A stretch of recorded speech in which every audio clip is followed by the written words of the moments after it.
क्या आप नियति पर विश्वास करते हैं? क्या आप इस बात को मानते हैं कि इस जीवन में आपके साथ जो कुछ भी हो रहा है, अच्छा या बुरा, वो सब पहले से ही निर्धारित है? हमारा बिताया हुआ हर पल आने वाले कल का संकेत देता है। हम जो कुछ भी करें, हमारी नियति हमें हमारे निर्धारित परिणाम तक पहुंचा ही देती है। नियति ने नीलवायु पुत्र को बना डाला युवराज से गुलाम, और फिर उस गुलाम को बना डाला इस युग के सबसे बड़े महायुद्ध का एक सर्वशक्तिमान योद्धा। लेकिन कैसे? ये कहानी है सुंदरनगर राज्य की, जिसे समझने के लिए हमें वक्त में थोड़ा पीछे जाना होगा। करीब 1200 साल पहले सप्त सिंधु के उत्तरी क्षेत्र पर सुंदरनगर का ही शासन था। सुख समृद्धि और ऐश्वर्य से भरपूर सुंदरनगर पर सबकी नजर थी। लेकिन वक्त बदलते देर नहीं लगती। नियति के चक्र से ना आम इंसान बच पाता है, न राजा और ना ही कोई राज्य।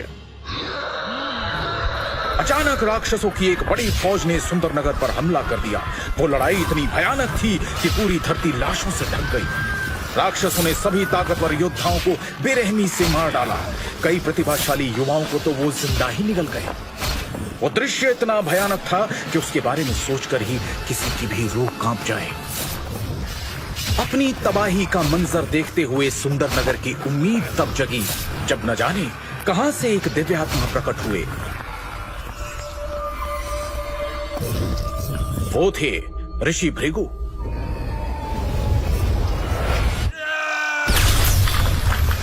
उन्होंने सभी राक्षसों को अपनी पवित्र श्वेत अग्नि से जलाकर भस्म कर दिया और सुंदरनगर को तबाह होने से बचा लिया।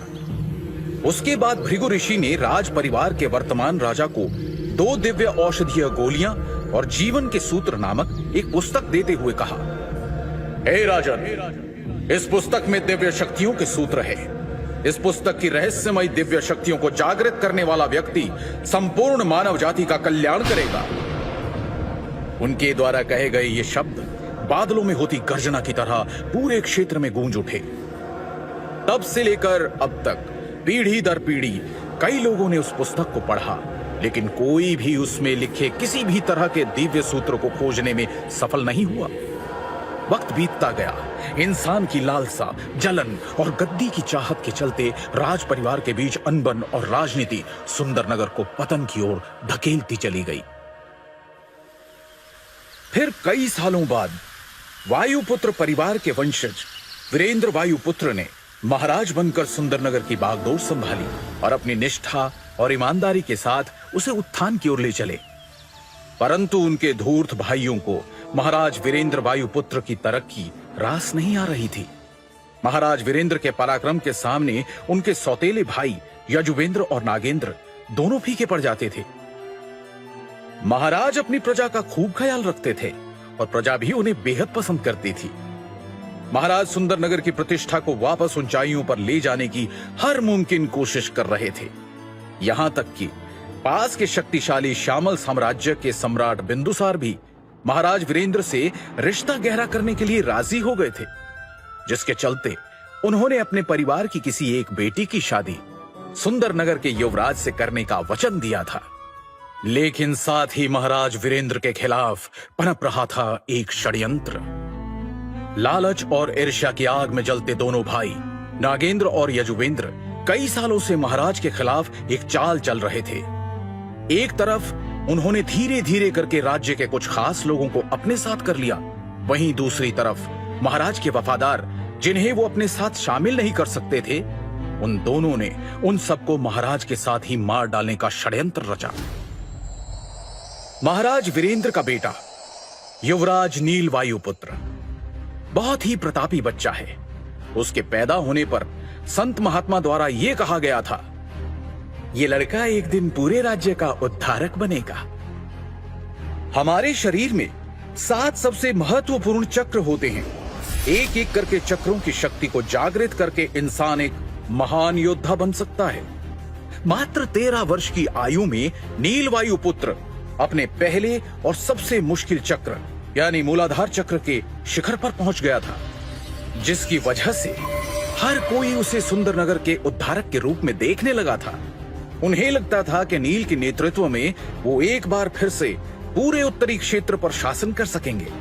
सबको लगता था कि नील वायुपुत्र अपने पिता के नक्शे कदमों पर चलते हुए सुंदरनगर को नई बुलंदियों पर पहुंचाएगा। महाराज भी नील को छोटी उम्र से ही अपने साथ राज्य के कार्यों में शामिल किया करते थे। पता नहीं क्यों, लेकिन नील को कभी भी अपने दोनों चाचा कुछ ठीक नहीं लगते थे और उसे यह भी समझ नहीं आता था कि उनकी धूर्तता को महाराज क्यों नजरअंदाज कर देते हैं। श्यामल साम्राज्य के सम्राट के साथ संधि महोत्सव करने के बाद सुंदरनगर में भी उत्सव का माहौल था। राजमहल में 13 साल का नन्हा युवराज नील भागते हुए बड़े से कमरे का दरवाजा खोलकर अंदर आता है। वो कमरा बहुत ही भव्य था। उस कमरे में प्रवेश करते ही वो अपनी नन्ही नन्ही आंखों से चारों तरफ देखने लगा। ऐसा लग रहा था मानो वो किसी को ढूंढ रहा हो। तभी उसे कक्ष के कोने में एक बड़ी कुर्सी दिखाई दी जिस पर कोई बैठा था, लेकिन उसकी तरफ पीठ होने के कारण वो कुर्सी पर बैठे व्यक्ति का चेहरा नहीं देख पा रहा था। नील के चेहरे पर एक बड़ी मुस्कान आ गई और वो दौड़ते हुए कुर्सी के सामने गया। कुर्सी पर बैठे व्यक्ति का चेहरा देखते ही नील की नन्ही आंखों में खौफ उतर आया। उसकी आंखें फटी की फटी रह गई और वो जोर से चिल्लाया, पिताश्री! 13 साल के युवराज नील वायुपुत्र ने अपने पिता को तड़पते हुए देखा था। महाराज वीरेंद्र के मुंह से खून की धार बह रही थी और उनका चेहरा पूरी तरह से नीला पड़ चुका था। ऐसा लग रहा था जैसे महाराज को घातक जहर दिया गया हो। बच्चे की चीख सुनकर कुर्सी पर बैठे महाराज ने अचानक अपनी आंखें खोली और बोले, नील, मेरे बच्चे, तुम आ गए। अपने पिता को ऐसी हालत में देखकर नील घुटनों के बल बैठ गया और नम आंखों के साथ रुआंसा होकर बोला, आपको क्या हुआ है पिताश्री? महाराज ने नील को कोई जवाब नहीं दिया, मानो उन्होंने उसे सुना ही ना हो। फिर अपनी सांसों को काबू करते हुए वो धीमी आवाज में बोले, मैंने तुम्हें एक किताब दी थी, क्या तुमने उसे पूरी तरह से समझ लिया है? पिताश्री, हम इस बारे में बाद में भी बात कर सकते हैं, पहले हमें वैद्य जी के पास चलना चाहिए, नील ने हड़बड़ाकर कहा। मौत से कुछ ही पल दूर अपनी बची हुई शक्ति इकट्ठा करते हुए महाराज धीमे स्वर में बोले, उसके लिए बहुत देर हो चुकी है बेटा। उनकी बात सुनकर नील उन्हें अजीब भाव से देख रहा था। उसे समझ में नहीं आया कि आखिर उसके पिता ऐसा क्यों कह रहे थे। एक छोटे बच्चे के लिए यह नजारा बहुत ही तकलीफ देने वाला था।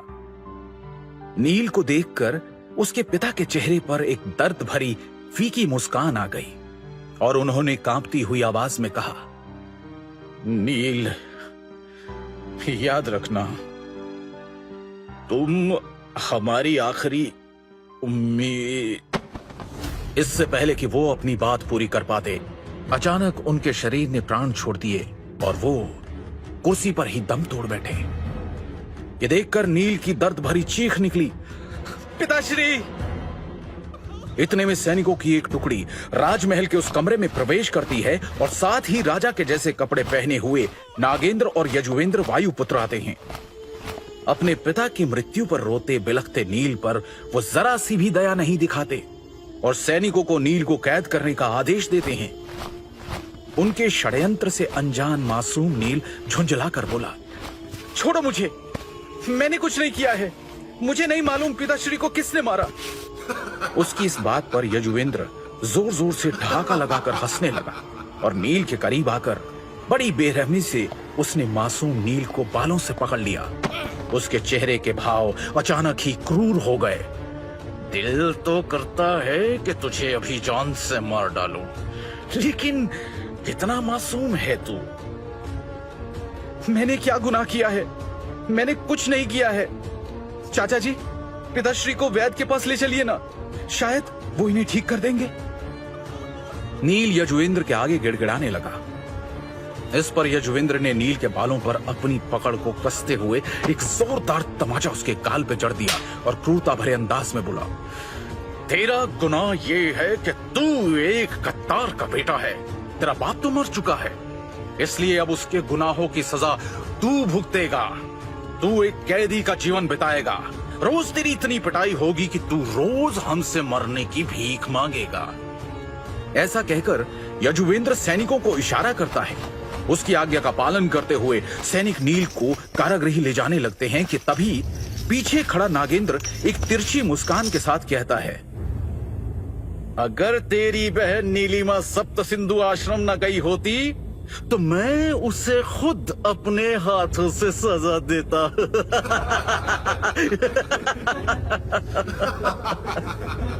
उसकी ये बात सुनकर यजुवेंद्र और वहां मौजूद उनके खास आदमी जोर जोर से हंसने लगे।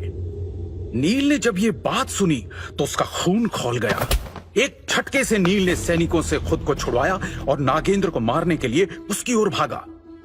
जैसे ही नील नागेंद्र के पास पहुंचा, नागेंद्र ने ज्यादा जोर लगाए बिना एक मुक्का नील के पेट पर दे मारा और एक ही मुक्के से उसने नील को धूल चटा दी।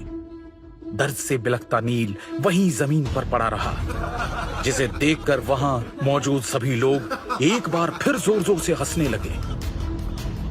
एक छोटा सा बच्चा जिसने अपने पिता को अपनी आंखों के सामने तड़प तड़प कर मरते हुए देखा हो और फिर अपने ही चाचाओं से इतना बड़ा धोखा खाया हो, वो कैसे उभर पाएगा इतने दुख से और कैसे निकल पाएगा सुंदर नगर की कैद से, ऐसी कैद जो नर्क से भी बदतर है।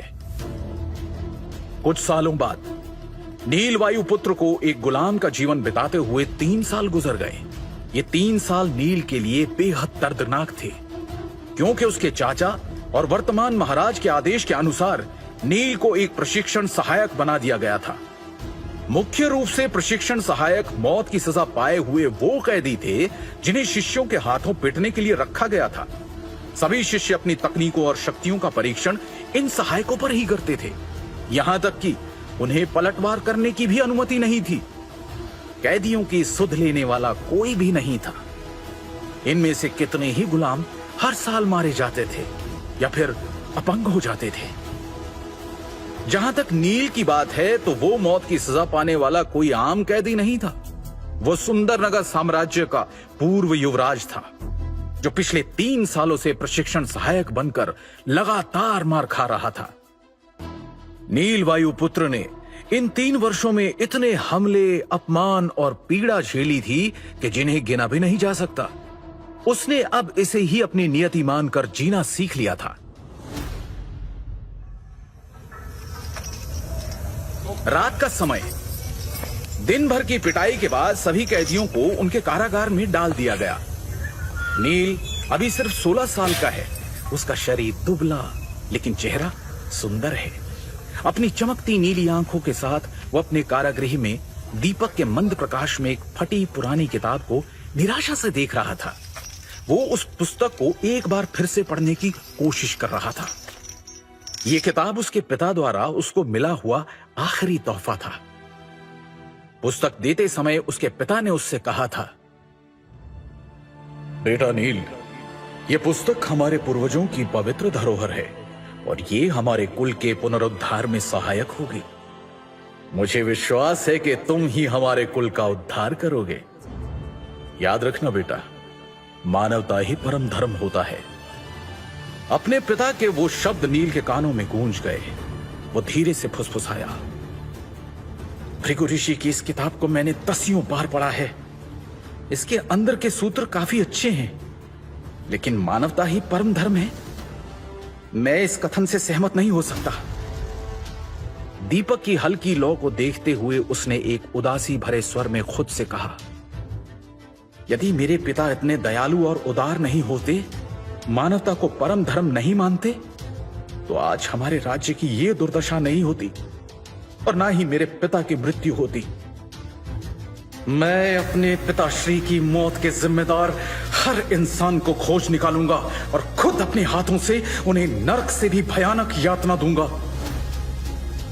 पिछले 3 सालों में हर रोज न जाने कितनी बार नील वायुपुत्र ने यह प्रतिज्ञा ली थी, लेकिन वो खुद नहीं जानता था कि वो अपने मकसद में कामयाब कैसे होगा। सभी समस्याओं का समाधान देने वाला कोई सूत्र, कोई उपाय या फिर शायद कोई जादुई मंत्र उस किताब में छुपा था जो आज तक अनेक बार पढ़ने पर भी उसे नहीं मिला। लेकिन नील हार नहीं मानता और उस नन्हे दीपक की रोशनी में एक बार फिर किताब पढ़ने लगता है। क्या है नील की नियति? क्या नील कभी इस कैद से निकल पाएगा? क्या वो अपने पिता को इंसाफ और उनका खोया हुआ सम्मान वापस दिला पाएगा? क्या है भृगु ऋषि की किताब का रहस्य और कैसे बनेगी ये किताब नील की सबसे बड़ी ताकत? सवाल है अनेक और हर सवाल का एक दिलचस्प जवाब पाने के लिए बस सुनते रहिए महागाथा, ओनली ऑन पॉकेट FM।